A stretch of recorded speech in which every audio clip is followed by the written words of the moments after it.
Здравейте, приятели! Аз съм Валентин Спасов. Нотите на първите три струни. В началото, когато сме начинаещи, всеки пръст си има пракче. Тоест, когато кажем първа струна, първи пръст, се подразбира, че е на първо пракче. Няма смисъл да казваме първи пръст, първо пракче, първа струна. Не стават много работи. Тоест, споменаваме струната веднъж. Значи, ние сме на първа струна.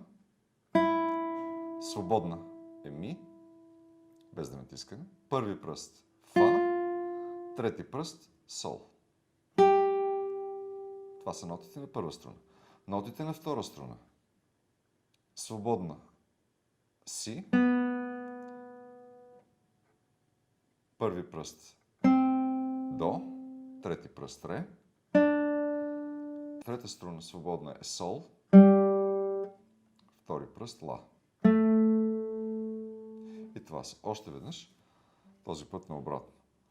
Трета струна сол, свободна, втори пръст ла, втора струна си, свободна си, първи пръст до, трети пръст ре, първа струна свободна ми, първи пръст фа, трети пръст сол.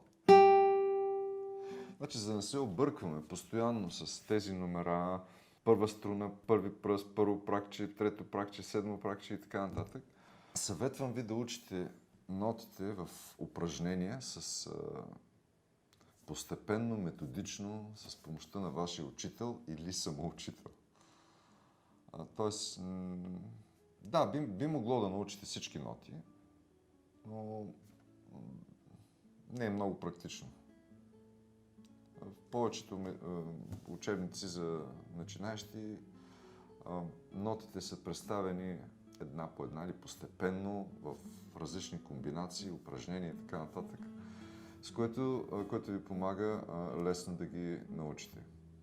Това е от мен за днес. Желая ви всичко хубаво и не забравяйте да се подпишете на нашия канал.